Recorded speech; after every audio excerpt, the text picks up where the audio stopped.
वासुदेवाय कृष्णाय वासुदेवाय हरे परमात्मने प्रणतः क्लेशनाशाय गोविन्दाय नमो नमः। नमः परमहंसाय स्वादितचरणकमलचिन्मकरन्दाय भक्तजनमानसनिवासाय श्रीरामचन्द्राय। वागीशायस्य वदने लक्ष्मीर्यस्य च वक्ष्यसि यस्यास्ते हृदये संवित्तं नृसिंहमहं भजे। गुरुर्ब्रह्मा गुरुर्विष्णुर्गुरुर्देवो महेश्वरः गुरुस्साक्षात् परब्रह्म तस्मै श्री गुरवे नमः।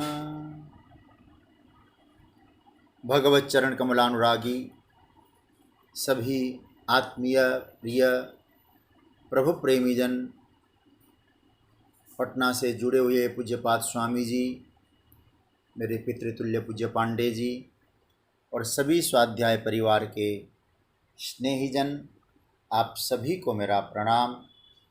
विज्ञान के माध्यम से हम लोग गीता के चिंतन की मंगलमय यात्रा में हैं। जो हमारी प्रक्रिया चली हुई है कि हम लोग जो 12वां अध्याय भक्ति योग, उस पर जो चिंतन चल रहा है, हम उसका पहले पाठ करते हैं। आइए हम सब मिलकर पहले पाठ करें, फिर संतों के जूठन प्रसाद के आधार पर फिर हम लोग आगे बढ़ेंगे। ओम श्री परमात्मने नमः। अथ द्वादशोऽध्याय। अर्जुन उवाच एवं शततयुक्ताये भक्तास्त्वां पर्युपासते ये चाप्यक्षरमव्यक्तं तेषां के योगवित्तमाः। श्रीभगवानुवाच मय्यावेश्य मनो ये मां नित्ययुक्ता उपासते श्रद्धया परयोपेतास्ते मे युक्ततमा मताः। ये त्वक्षरमनिर्देश्य मव्यक्तं पर्युपासते सर्वत्र गमचिन्त्यं च कूटस्थमचलं ध्रुवं सन्नियम्येन्द्रियग्रामं सर्वत्र समबुद्धयः ते प्राप्नुवन्ति मामेव सर्वभूतहिते रताः। क्लेशोऽधिकतरस्तेषामव्यक्तासक्तचेतसाम् अव्यक्ता हि गतिर्दुःखं देहवद्भिरवाप्यते। ये तु सर्वाणि कर्माणि मयि सन्न्यस्य मत्पराः अनन्येनैव योगेन मां ध्यायन्त उपासते तेषामहं समुद्धर्ता मृत्युसंसारसागरात् भवामि न चिरात् पार्थ मय्यावेशितचेतसां। मय्येव मन आधत्स्व मयि बुद्धिं निवेशय निवसिष्यसि मय्येव अत ऊर्ध्वं न संशयः।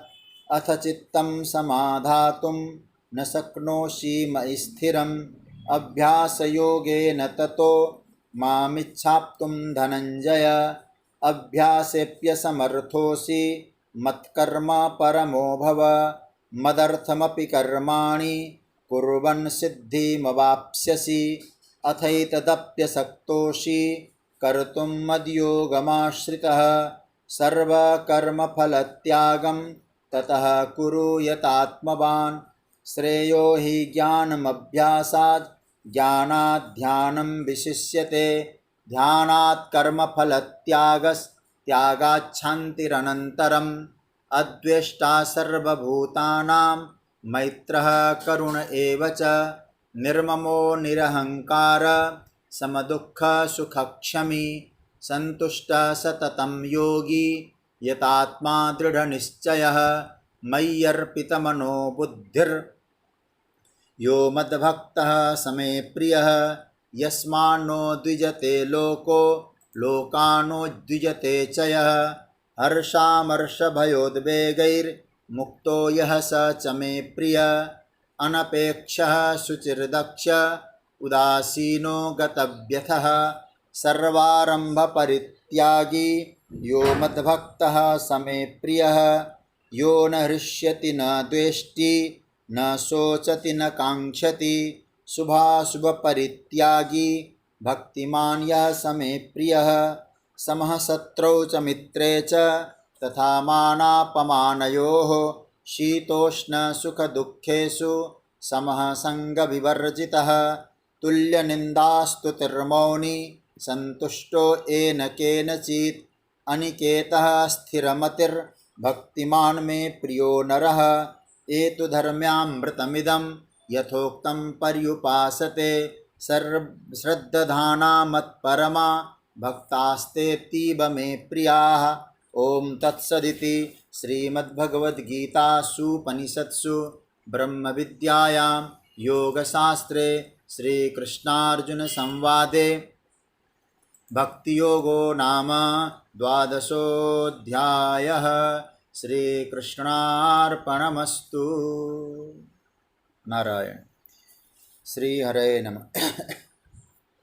प्रभु की मंगलमयी कृपा से हम लोग श्रीमद् भगवद गीता के भक्ति योग में जो भक्तों के लक्षणों की चर्चा की उस पर चिंतन हम लोग कर रहे हैं। यहाँ भगवान का यह आशय है कि जो मेरा भक्त है उनमें तो ये लक्षण घटित होते ही होते हैं, लेकिन जिनमें ये लक्षण घटित नहीं है वो भगवत उपासकों के लिए उन लक्षणों को पाना उनके लिए एक साधना बननी चाहिए। वो साधनाएं होंगी। मतलब क्या? मतलब उन लक्षणों को हम आत्मसात कर सकें। जो भक्तों के हृदय में, भक्तों में जो लक्षण होते हैं, भगवान कहते हैं उनको पाने का प्रयत्न करो, उनको पाने के लिए साधना करो। मैं शनिवार की चर्चा में एक बात आपसे कह रहा था और वहीं मैंने विराम दिया था कि जो दृढ़ निश्चय वाली बात आती है कि संतुष्ट सततम योगी 14वें श्लोक का, आज मैं 15वें भी जाऊंगा। संतुष्ट सततम योगी यतात्मा दृढ़ निश्चय। दृढ़ निश्चय, केवल निश्चय मात्र से काम नहीं चलेगा, निश्चय में दृढ़ता होनी चाहिए।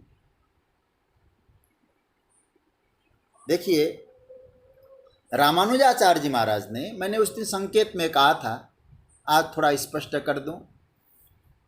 रामानुजाचार्य जी महाराज ने कहा भक्तों में दृढ़ निश्चय का अभाव क्यों होता है। यदि साधना के पक्ष में आप लोग हैं, और मुझे मालूम है आप लोग हैं, तो दृढ़ निश्चय का अभाव होने का कारण क्या है? बड़ा सुंदर 3 सूत्र दिए हैं।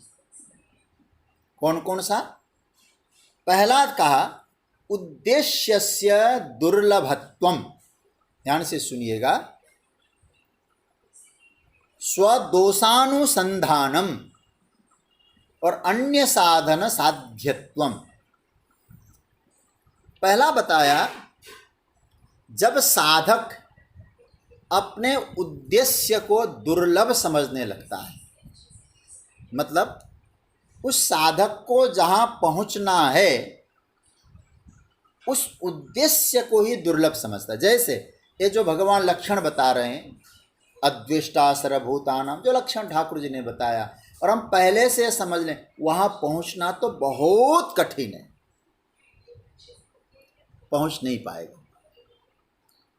तो पहला सूत्र क्या मिला हमको? जो उद्देश्य है उस उद्देश्य को जो कठिन समझता है, जो दुर्लभ समझता है, उसके लिए उस उद्देश्य में पहुंचने में कमी, दृढ़ निश्चय की कमी होती है। क्यों? उसे दुर्लभ समझने के कारण।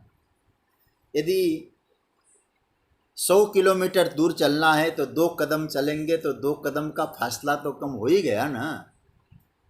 तो उद्देश्य को कठिन कभी ना माने, नहीं तो दृढ़ निश्चय नहीं बनेगा। दूसरा, दृढ़ निश्चय न बनने का दूसरा कारण है स्वदोषानुसंधान में। साधना के पक्ष में बहुत ऊंची बात है।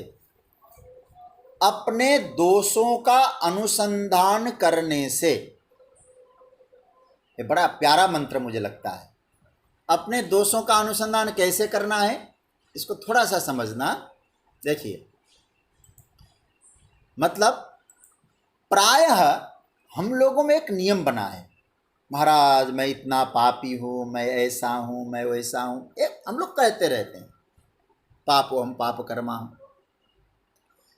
यह रामानुजाचार्य जी कहते हैं कि जितने देर तक तुम अपने अवगुणों का चिंतन कर रहे हो, अवगुणों का बखान कर रहे हो, ऐसा क्यों नहीं करते, उतने देर तक ठाकुर के गुणों का बखान करो। इसलिए जो व्यक्ति केवल अपने ही अवगुणों पर ध्यान देता है, भगवान के सद्गुणों पर नहीं देता है, उसके लिए भी साधना के पक्ष में दृढ़ निश्चय की कमी रहती। पहला कमी क्या है, उद्देश्य को कठिन मानने से दृढ़ निश्चय नहीं बन पाएगा। अपने दोषों का ही अनुसंधान करने से साधक में दृढ़ निश्चय नहीं आएगा। और अन्य साधन साध्यत्वम, अन्य साधन बोले जो साधन है उसमें इतना दृढ़ विश्वास नहीं है, अन्य साधनों के पचड़े में पड़ा, ये भी करें वो भी करें, ये भी ठीक है, और एक साधन को मजबूती से नहीं पकड़ता। रामकृष्ण परमहंस देव कहा करते थे ना, जिस साधन को आपने पकड़ा है उसकी गहराई तक उतरो, अच्छी तरह से पकड़ो, तब आप वहाँ पहुँच सकते हैं। पल्लवग्राही ज्ञानम ही उपहासाय कल्पते, ऐसा हमारे शास्त्रों में कहा है। ये बकरे की चरने की तरह साधना नहीं है कि वहाँ थोड़ी देर चरती है, वहाँ थोड़ी देर चरती है, एक में दृढ़ निश्चय हो। बकरी को चरने को ही कहते अन्य साधन सा, इससे होगा उससे होगा।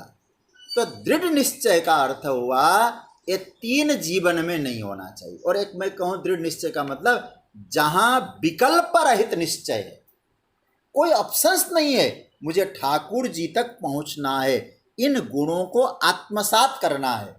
यदि ऐसा दृढ़ निश्चय है तो आप याद रखिएगा, आप में दृढ़ निश्चयता आएगी ही आएगी। विकल्प मत रखो निश्चय। और ऐसा जो भक्त है, कौन कौन से गुण है उसमें, कहा कि संतुष्ट सततम, हमेशा संतुष्ट रहने वाला, योगी है, यतात्मा है और दृढ़ निश्चयी है। फिर भगवान नीचे क्या कहते हैं, मय्यर्पित मनोबुद्धि यो मद्भक्त समे प्रिय। देखो भगवान इस अध्याय में बार बार आपको संकेत कराना चाहता हूँ, मन बुद्धि पर बहुत बल दिया है। यहाँ भगवान कहते भी है मय्येव मन आधत्स्व। जब साधना का प्रकरण प्रभु ने चालू किया 8वें श्लोक से, वहाँ भी प्रभु ने क्या कहा, मन मुझ में लगाओ और बुद्धि मुझ में लगाओ। अब यहाँ भगवान वही बात कह रहे हैं, मय्यर्पित मनोबुद्धि। वो जो साधक है ना अर्जुन, वो कैसा है, और मुझ में मन और बुद्धि को समर्पित किया हुआ है। मतलब मन और बुद्धि भगवान में अर्पित करने का अर्थ क्या है, इसको थोड़ा सा समझना। मैं कहूँ अर्पित कर दो आप, इसका तात्पर्य क्या है, एक उदाहरण से मैं समझता हूँ। देखो, एक सोने का पत्र है, सुवर्ण का। उस सोने के पत्र में उसमें मूर्तियां उभार दी गई है। कभी आपने देखा होगा इस प्रकार का पत्र, उसमें महल भी बना हुआ है और एक मंदिर भी बना हुआ है उस सोने के पत्र में, और उसमें देवता भी विराजमान है, एक गाय भी विराजमान है और गायों के खुर भी दिखाई दे रहे हैं। अब आप सोचिएगा, उसमें मूर्तियां अलग अलग है कि नहीं, अलग अलग मूर्तियां हैं। अब ये भी समझना चाहिए, उस सुवर्ण में जो अलग अलग मूर्तियां उभारी गई है, उसको गला के उभारी गई हो, उसको पीट कर उभारी गई हो, चाहे कैसे भी उभारी गई हो, पर आप सोच सकते हैं जो मूर्तियां दिखाई दे रही है वो मूर्तियां कहाँ है, बोले सोने में। हम ये कह सकते हैं मूर्तियां सोने में है कि मूर्तियां ही सोना है। इस पर सोचिए जरा। इसका मतलब है ऐसे ही हमारा मन, हमारी जो बुद्धि है वो क्या है, भगवान रूप स्वर्ण में ही घटित है, परमात्मा रूप स्वर्ण में घटित है, अर्पित है, पहले से ही ऑलरेडी परमात्मा की ही है।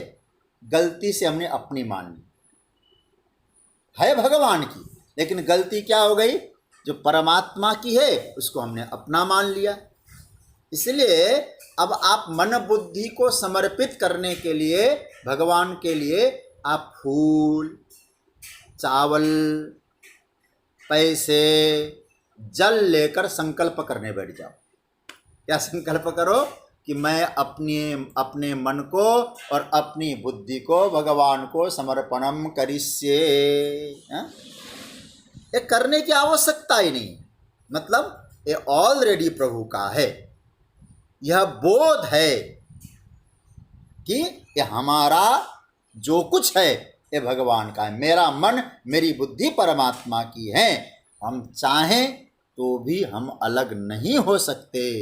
बस ये भूल को सुधार लो, समझ लेना। उसी का नाम क्या है, मय्यर्पित मनो बुद्धि।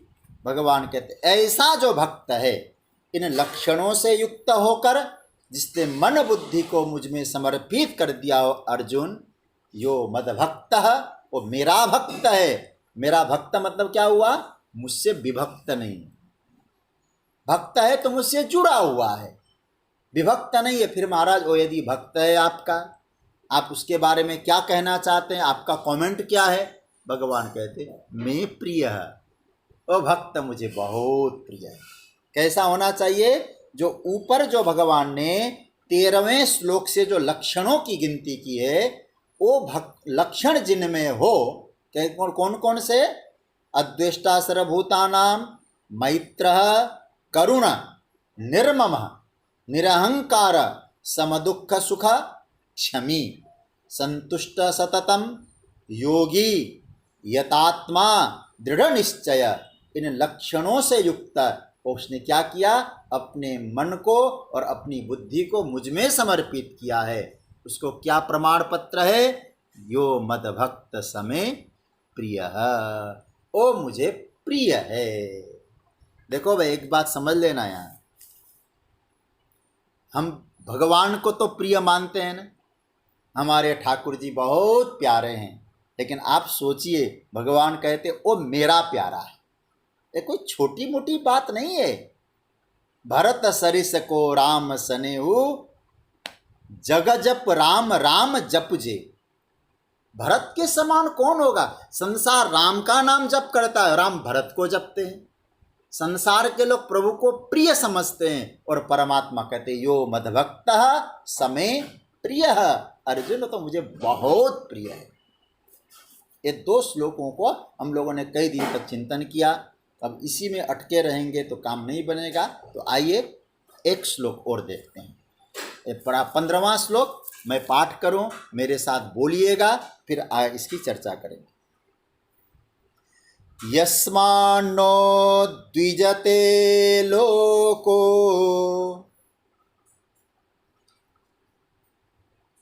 लोकान्नो द्विजते च यः,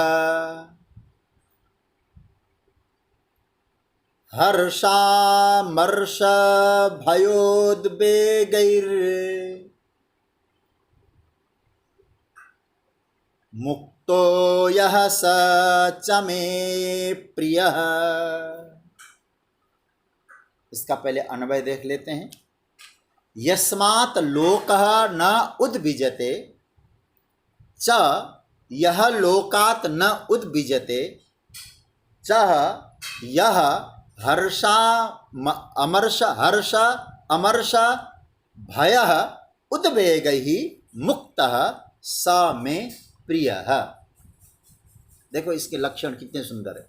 कहते यस्मात् लोक न उद्विजते, जिससे कोई भी जीव, जिस भक्त से संसार के कोई भी जीव उद्वेग को प्राप्त नहीं होता। उद्वेग का अर्थ जानते हैं क्या है? उद्विग्नता, घबराहट, चिड़चिड़ापन, चीड़ना, उस भक्त से कोई प्राप्त नहीं होता। उद्विज, उद्विजते, चा मतलब और, यह लोकात न उद्विजते, जो स्वयं भी किसी जीव से उद्वेग को प्राप्त नहीं होता, किसी व्यक्ति से वो चिड़चिड़ा नहीं होता। फिर चा मतलब और, हर्ष, हर्ष मतलब जानते हैं सुख। अमर्ष, अमर्ष का अर्थ होता है दूसरे की उन्नति को देखकर संताप होना, ये इसका नाम है अमर्ष। हर्षा, अमर्ष, भय और उद्वेग मतलब चिड़चिड़ा दूसरे को देखकर। इससे क्या है, हर्ष, अमर्ष, भय और उद्वेग, इन चारों चीजों से जो मुक्त है, जो रहित है, सा मतलब वह भक्त में प्रिय, मुझे प्रिय है, भगवान ने कहे। आइए थोड़ा सा आपको अब इस श्लोक पर हम लोग चिंतन करें। यस्मान्नो द्विजते लोको लोकानो द्विजते च यः हर्षामर्ष भयोद्वेगैर् मुक्तो यः स च मे प्रिय। भगवान कह रहे अर्जुन, मेरा एक ऐसा भक्त है, उसके बारे में कह दूं सच में प्रिय। इसके लिए भी भगवान ने क्या कहते, वो मेरा प्रिय है। अर्जुन ने पूछा महाराज बताइए तो सही, आपका प्रिय कौन है। यहाँ भगवान दो बातें कह रहे और ध्यान से समझना इस श्लोक को। भगवान यहाँ कह रहे, एक तो उस भक्त के हृदय की स्थिति की बातें कर रहे हैं, और दूसरा उस भक्त के आचरण की बात कर रहे हैं। मतलब बाहर के आचरण की बात कर रहे हैं और भीतर की स्थिति की बात कर रहे हैं। अर्जुन, मेरा एक ऐसा भगत है जो ऐसा व्यवहार करता है कि सब लोगों को अच्छा ही लगता है। भक्ति की बड़ी महिमा गा रहे ठाकुर जी। वह बोलता है तो अच्छा लगता है अर्जुन, वह सुनता है तो भी अच्छा लगता है, वो भक्त जब देखता है तो भी अच्छा ही लगता है। हा? मतलब क्या है, ऐसे कई लोग होते हैं समाज में सज्जन, उनके विषय में कहा जाए उनका पता नहीं व्यवहार कैसा होता है, चिड़ जैसा व्यवहार, जिसको कहते हैं इरिटेटिव। मन में चिड़ खड़ा करता है, उसको बोलते हैं उद्वेग। भगवान कहते मेरे भक्त में नहीं होता। यस्मान्नो द्विजते लोको, ये उद्वेग वाली नहीं होता, इरिटेटिव वाली बात मेरे भक्त में दिखाई नहीं देती। कोई खुरदुरापन नहीं होता मेरे भक्त में, किसी को चुभे मेरा भक्त हो नहीं सकता, चुभेगा नहीं मेरा भक्त कहीं। यस्मान उद्विजते लोक, यह भक्ति का बड़ा सुंदर लक्षण है सज्जनों। भगवान कहते हैं मेरा भक्त कहलाते हो तुम, और तुम्हारे व्यवहार से दूसरे के मन में उद्वेग पैदा हो, इरिटेशन हो, खुरदुरापन हो, और मेरे भक्त का लक्षण नहीं है अर्जुन। दूसरा क्या बताया भगवान ने, लोगों को उससे उद्वेग नहीं होता, लोगों को भी उद्वेग नहीं होता और उसको भी दूसरे से उद्वेग नहीं होता। देखिए एक छोटा सा विचार करना, मुझे लगता है ये दोनों पंक्तियों को समझना है, और ये साधना की बहुत बड़ी उपलब्धि है हमारे जीवन में। साधना के क्षेत्र में जो है, और गीता को अच्छी तरह समझना चाहते, ये दोनों भाव साधक के जीवन की बहुत बड़ी उपलब्धि है। देखिए प्रयास होना चाहिए इसके, आप अपने आप का एनालिसिस करें कि दिन भर के व्यवहार में हमारा व्यवहार किसी तरह से इस प्रकार का बन जाए, मेरे व्यवहार से, मेरी वाणी से, मेरे किसी भी प्रकार के चेष्टा से किसी को उद्वेग नहीं होना चाहिए। अच्छा एक बात और मैं आपसे कहूँ, कई बार हम लोग आपस में बात करते समय यह कहते हैं, अरे भाई कोई पॉसिबल वाली बात कर रहे हो, इम्पॉसिबल। क्योंकि किसी को तो उद्वेग होगा ही, हम हैं तो किसी को तो उद्वेग होगा ही, हमसे कोई ना कोई तो चिढ़ेगा ही। एक गीत हम लोग कभी कभी गाते थे ना,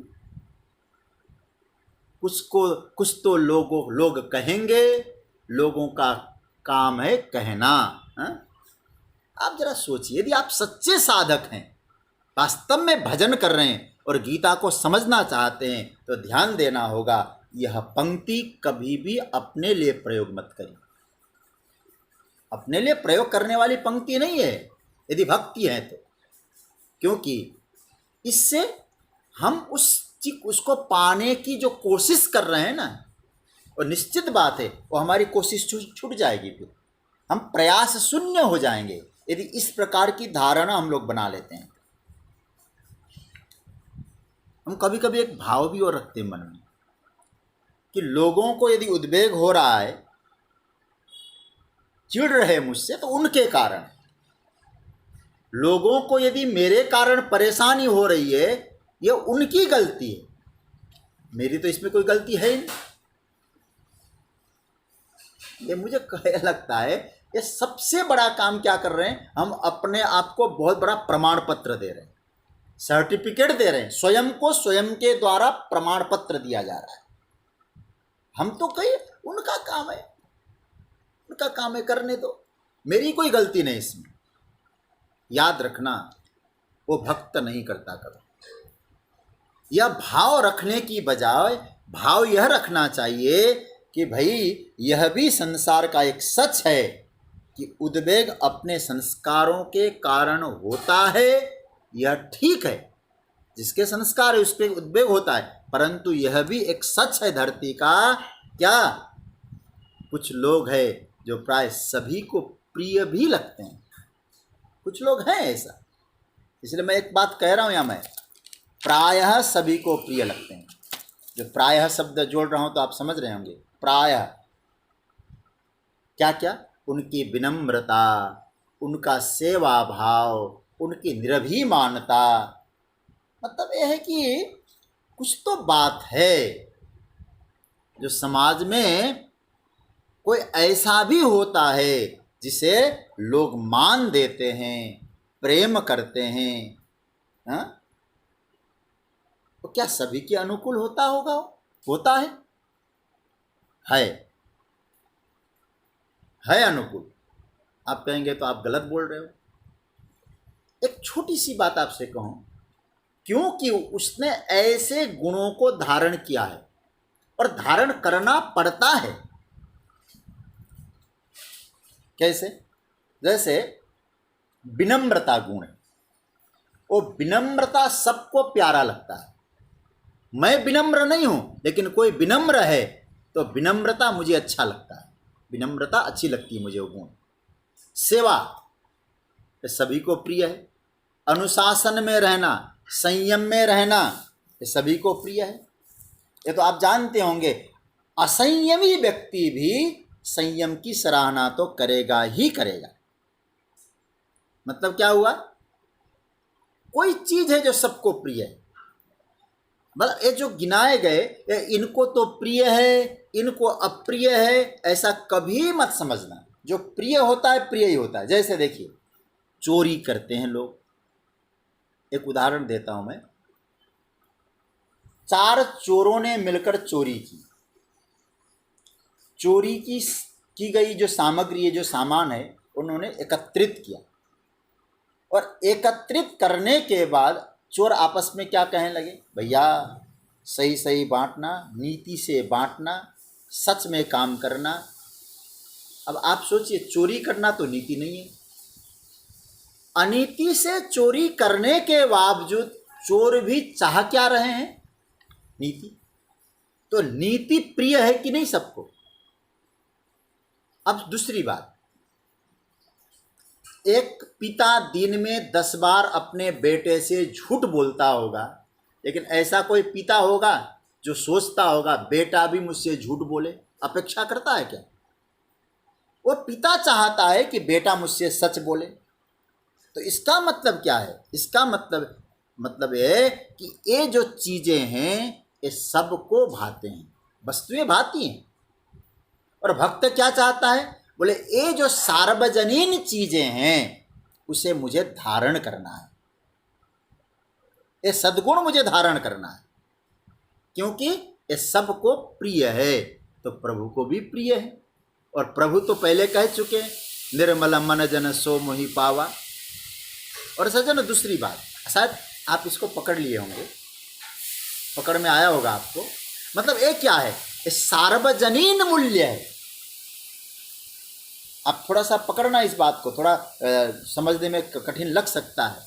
ये सार्वजनीन मूल्य की बात है। ऐसे मूल्य जो सर्वजन के लिए है, कुछ लोगों के लिए है और कुछ लोगों के लिए नहीं है, ऐसा कभी मत समझना। अहिंसा परमो धर्म, अहिंसा परम धर्म है। दूसरा, शांत रहना, ये अच्छा है।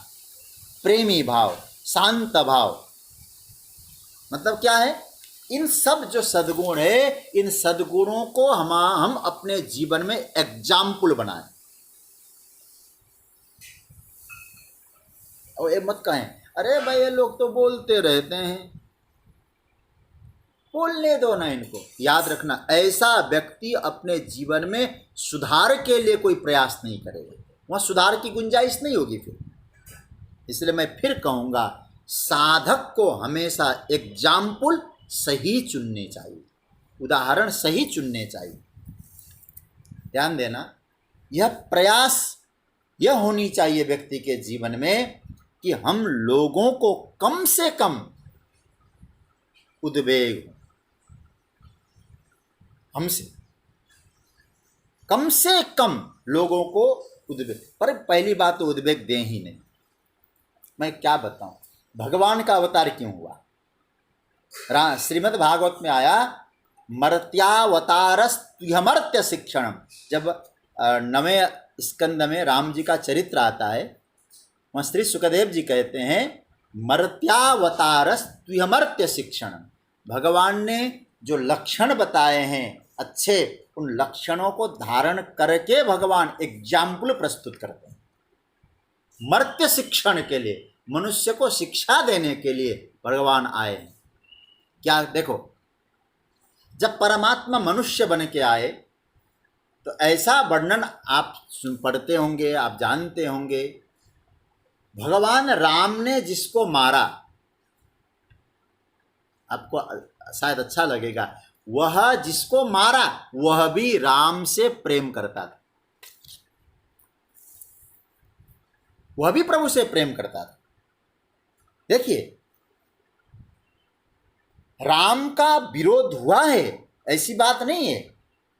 अयोध्या में भगवान राम के भी कुछ बैरी थे, लेकिन क्या गोस्वामी जी कहते, बैरी हूँ राम बड़ाई करे। ये बैरी भी राम की बड़ाई करते हैं। ये छोटी मोटी बात मत समझना, ये बहुत सुंदर और दिव्य बात है। ये बैरी लोग भी जिनकी प्रशंसा करें, अरे भाई प्रेमी तो छोड़ दो, प्रेमी तो करेगा, बैरी हूँ राम बड़ाई करे, ये शब्द है। सामने युद्ध होगा, विरोध होगा, लेकिन पीछे से ये भाव जागता है, राम जैसा तो कोई है ही नहीं। सज्जनों, यह जो उनके अंतःकरण का जो स्वभाव है, मतलब ये सारा भगवान का जो अंतःकरण का स्वभाव है, इस प्रकार के मूल्यों से अलंकृत है, शोभायमान है, उन मूल्यों से युक्त है। कौन से मूल्य? जो मूल्य सार्वजनीन है। सार्वजनीन मूल्य से भगवान के अंतःकरण बिल्कुल सराबोर है। मैं एक छोटा सा, मुझे बहुत प्रिय उदाहरण जो लगता है रामायण के, लंका कांड का। देखिए, भगवान राम के जीवन को कभी पढ़िएगा और आत्मसात करने की कोशिश करिए। भगवान ने अंगद को बुलाया, अंगद आप जाइए जरा। कहाँ? आप बाली के पुत्र बहुत बुद्धिमान हो, मेरा काम आपसे हो सकता है, इसलिए मैं तुमको दूत बना के भेजता हूँ। अंगद ने सर झुकाया, माथे पर हाथ रखा प्रभु ने, और क्या कहते हैं महाराज, बलिहारी राघव। राम जी कहते हैं अंगद तुम इतने बुद्धिमान हो, काम तो बनाओगे, लेकिन काम बनाने के चक्कर में किसी का अहित करोगे तो अच्छा नहीं होगा। फिर क्या करना? वो कहते काज हमार तासु हित होई। ये पंक्ति को तो मुझे लगता है जीने लायक पंक्ति है।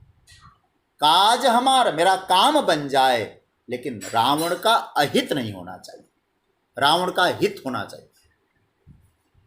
फिर क्या करना? रिपुसन करे हो बतक ही सोई। इस प्रकार से तुम पॉलिसी लेके जाना। आप जरा सोचिए, कोई राजा कहीं पॉलिसी, कोई नीति पट भेज रहा है, क्या गजब का सूत्र है। बोले क्या करना है? वहां जाओ और वहां जाकर मेरा कार्य करना, लेकिन रावण का हित सोच के करना। ये अंतकरण का स्वभाव होना चाहिए। भगवान कहना चाहते मैं आया किस लिए हूं? एक गुण मैं लेकर आया हूं, और ऐसा गुण जिनमें हो, क्योंकि राम से किसी को उद्वेग नहीं होगा। वो गुण जिनमें हो वो मैं उसको अपना प्यारा मानता हूं। और ये नहीं, ये भी तो कह सकते थे उसने सीता का हरण किया, इतना ज्यादा उपउधम मचाया, लेकिन भगवान कहते भले ही किया हो सीता का हरण, भले ही कुछ भी किया हो, फिर भी प्रभु कहते हैं उसका हित होना चाहिए।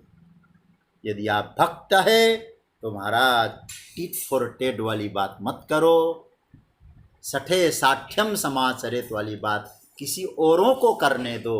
भक्त को ऐसी बात करने में शोभा नहीं है। भक्त तो कहता है सबका कल्याण, शत्रु के कल्याण की बात सोच रहे हैं। मैं क्या बताऊं महाराज, जब भगवान नृसिंह कहते हैं प्रहलाद से, प्रहलाद बताओ तुमको मैं क्या दूं। ऐसे तो बहुत लंबी कथा है, मैं तो केवल संकेत करना चाह रहा हूं। प्रहलाद ने कहा प्रभु मैं, आपने मुझे क्या नहीं दिया जो फिर मैं आपसे मांगूं? नहीं, कुछ तो मांगना पड़ेगा। पहले तो प्रहलाद जी ने कहा महाराज मेरे मन में कभी मांगने की इच्छा ही न हो। तो प्रहलाद जी ने कहा कामानाम हृदय संद्रोहम भवतस्तु वृणेवरम। कभी मांगने की इच्छा न हो। हमारे एक संत ने बहुत अच्छा लिखा है, कहते हैं हे प्रभु मेरी चाही करन को। आप जरा पंक्ति पढ़िए संतों का भाव। मेरी चाही करन को, यदि है तेरी चाह तो अपनी पूरी करो, यही हमारी चाह। लेकिन मेरी चाही हो वही जो हो तेरी चाह, लेकिन तेरी अनचाही कभी मत हो मेरी चाह। ये भक्त की स्थिति। कर्म के पुजारी कर्म चाहते हैं, धर्म के पुजारी धर्म चाहते हैं। हम न खुशी चाहते हैं न गम चाहते हैं, जो तुम चाहते हो वही हम चाहते हैं।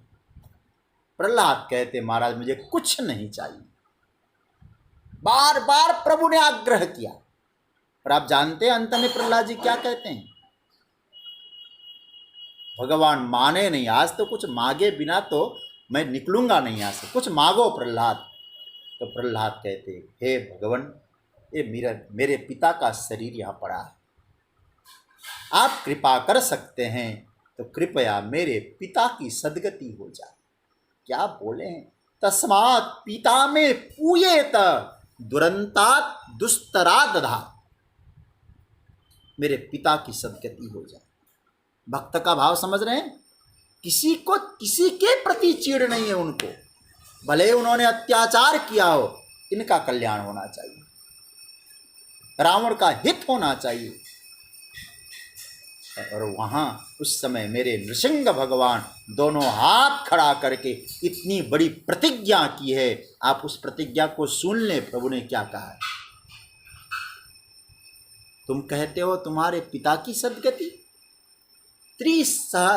जो है त्रिसप्तभी पिता पूतः।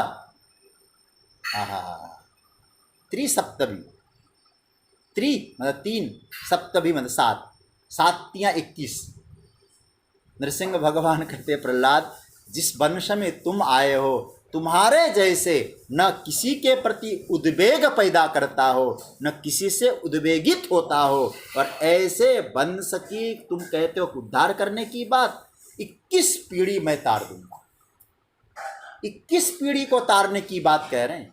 कैसे भक्त के? वही बात समझना, यस्मानो द्विजते लोको, कितना परेशान किया प्रहलाद को, लेकिन कोई फर्क नहीं, किसी से उनका कोई उद्वेग नहीं है। प्रहलाद से भी किसी को उद्वेग नहीं है। इसलिए तो राक्षस बालक भी प्रहलाद से प्रभावित होते हैं। तो अब आप कहेंगे हिरण्यकशिपु इसलिए मैं प्रायः, तो कहने का अर्थ यह है इस प्रकार का जीवन है। भक्त कभी नहीं सोचेगा सठे साठ्यम समाचरित, ये उसका स्वभाव था, मैं अपना स्वभाव क्यों बिगाड़ूं।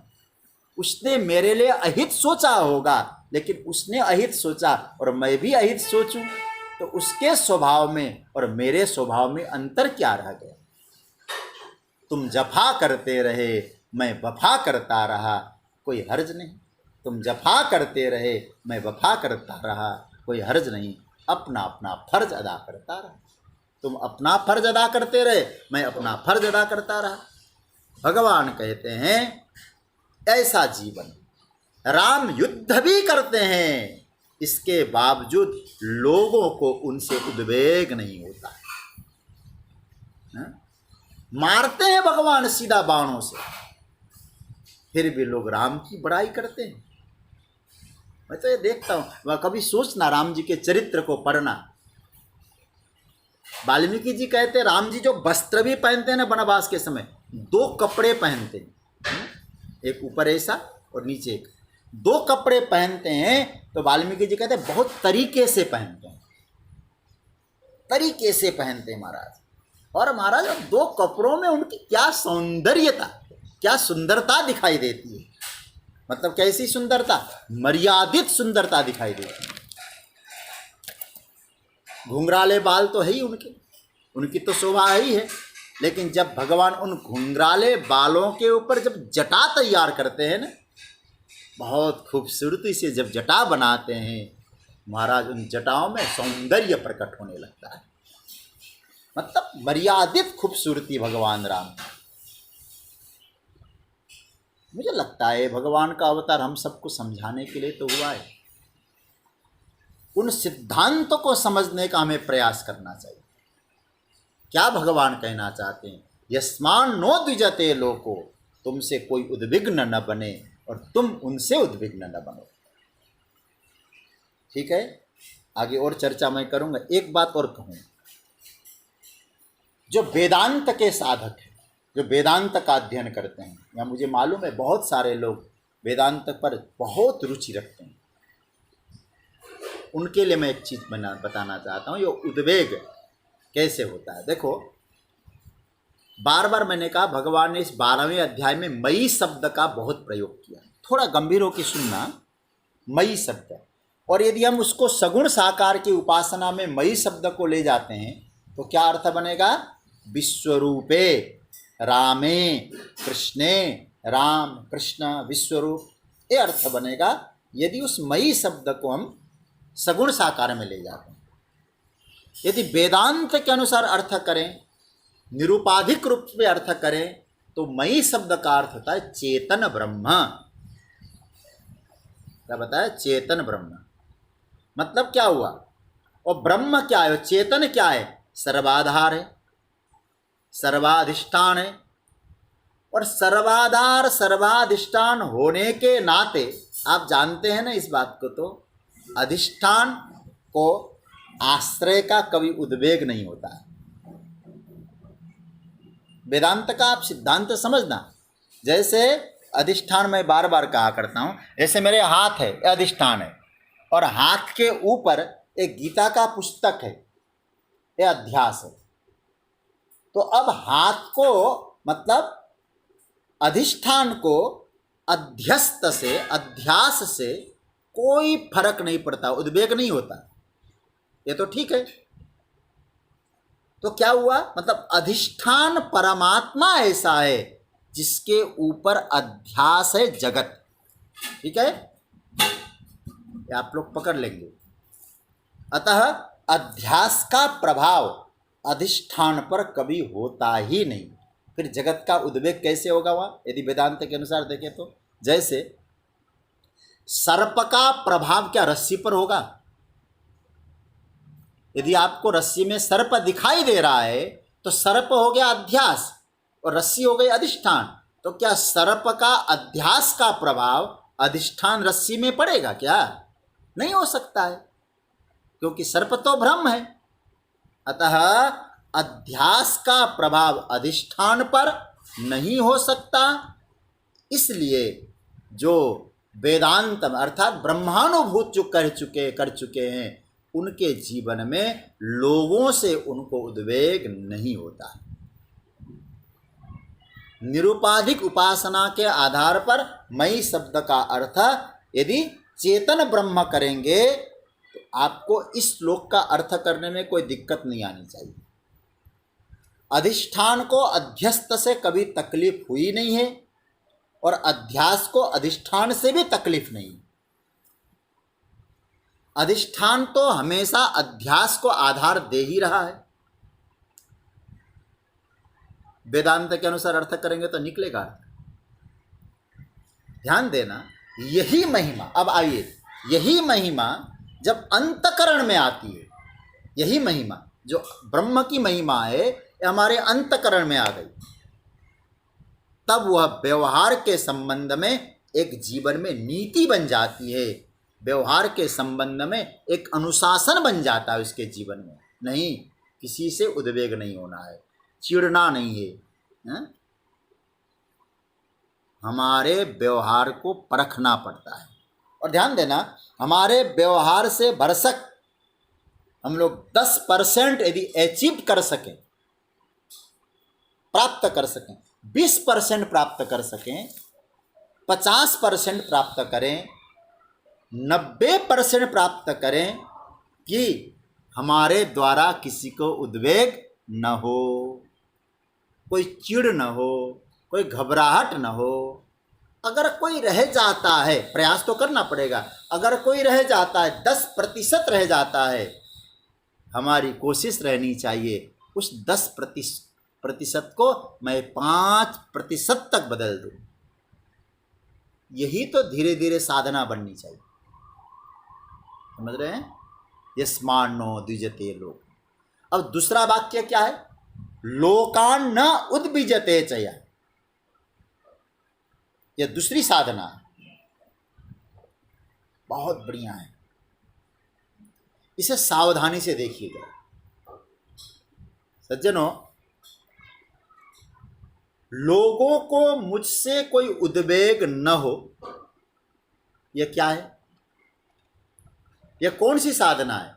यह साधना तब बनती है जब कहीं भीतर मेरे व्यवहार में, मेरे भजन में, मेरी साधना में, इन चीज़ों के कारण, भजन, साधना, व्यवहार के कारण मेरे चित्त में एक तृप्ति की स्थिति हो, संतुष्टि की स्थिति हो, समाहित भावना हो, शांत हो। इसी और समझे। मैं जब इरिटेबल मूड में हो जाता हूँ, चिड़चिड़ापन में आ जाता हूँ, उस समय कोई मुझे उद्विग्न करना चाहे, कितना टाइम लगेगा उसको? आप प्रैक्टिकली बातें कह रहा हूं मैं, कितना समय लगेगा? क्षण भर में केवल छू लिया आपने तो हो गया का।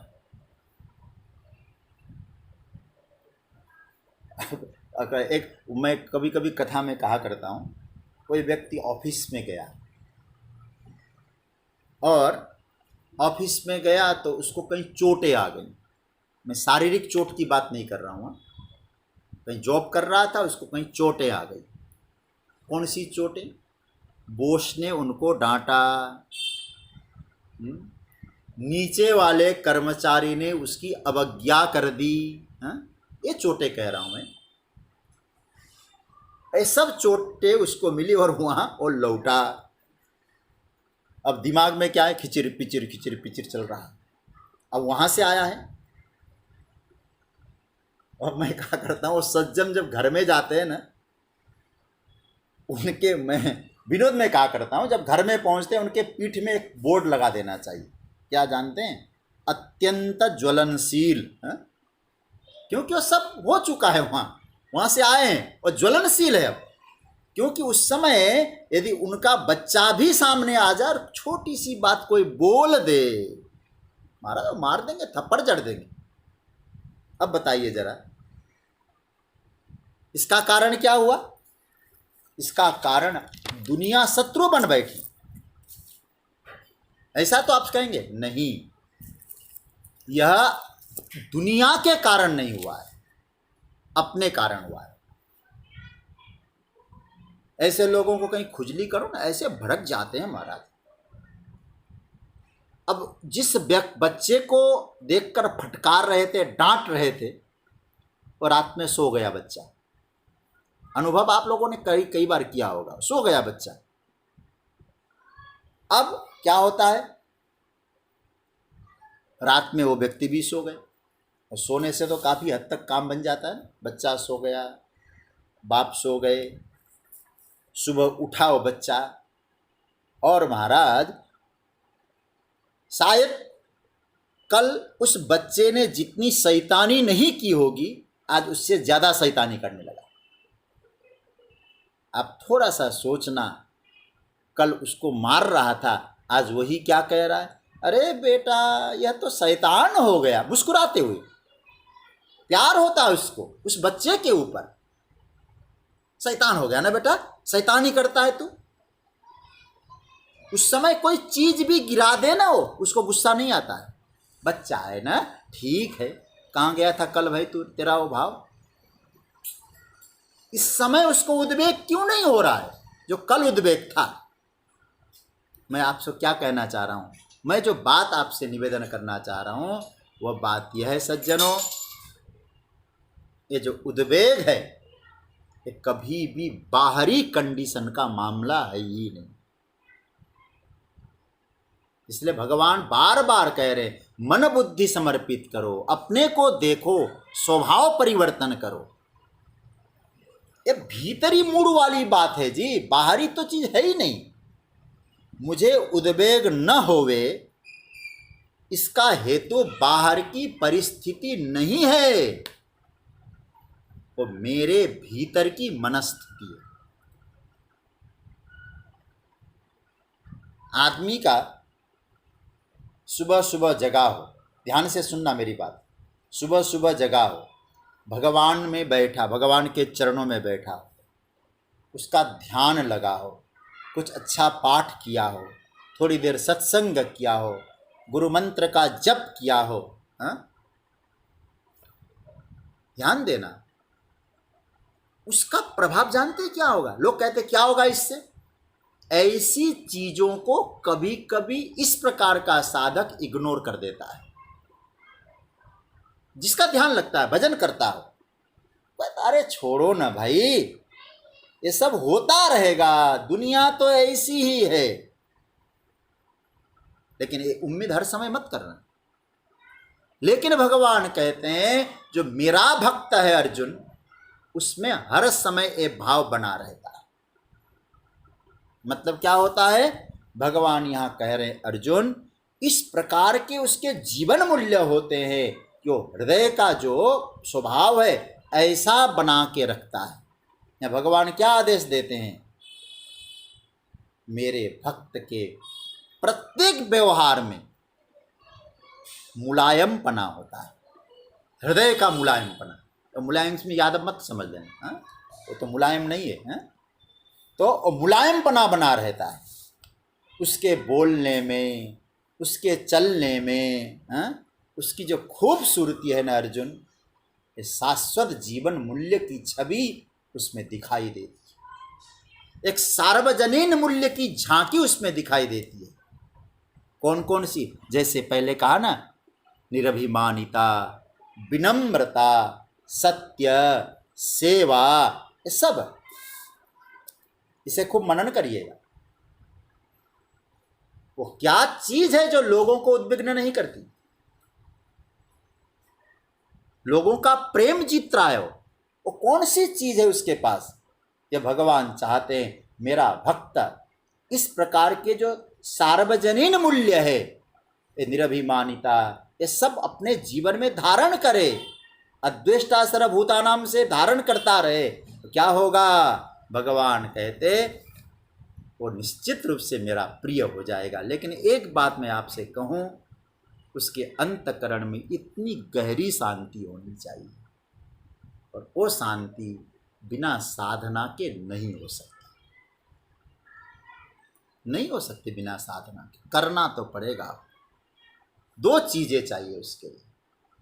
कौन कौन सी? सही तरीके का जीवन और भजन। इसको नोट करिएगा जीवन में। हमारा जीवन कैसा बने? जीवन सही तरीके से जिए और ठाकुर का भजन, तो देखिए कोई उद्विग्नता नहीं आएगी जीवन में। इन दो के बिना हम लोग उद्वेग को नीचे नहीं ला सकते। बढ़ता रहेगा उद्वेग, चिड़चिड़ापन, घबराहट बढ़ती रहेगी। सज्जनों, ये सही है कि जो अशुद्ध जीवन जी रहा हो, अशुद्ध उसका खान पान हो, अशुद्ध तरीके से रहना, उठना, बैठना, चलना फिरना हो, क्या हम उम्मीद कर सकते हैं उसमें उद्विग्नता की कमी आ जाए? नहीं हो सकता। इसलिए उसके लिए आप सही तरीके से जीवन जिएं, और जो समय आपको मिलता है भजन करें, साधना करें। ये दो जीवन के ऐसे सूत्र है जो व्यक्ति उन जीवन मूल्यों को प्राप्त करके, और भगवान ने जो लक्षणों की चर्चा की, यस्मान्नो द्विजते लोको लोकान्नो द्विजते च यः हर्षामर्ष भयोद्वेगैर् मुक्तो यः स च मे प्रियः। ये भगवान का प्रिय बनना है। आपके द्वारा कोई उद्विग्न न हो, लोगों से भी आप उद्विग्न न बने, ये जीवन स्थिति होनी चाहिए। इस श्लोक का और कुछ स्पष्टीकरण वाली बात आएगी, हम लोग कल करेंगे। और नीचे की जो पंक्ति है हर्षामर्ष भयोद्वेगैर्, उसकी चर्चा भी हम लोग कल करेंगे। आज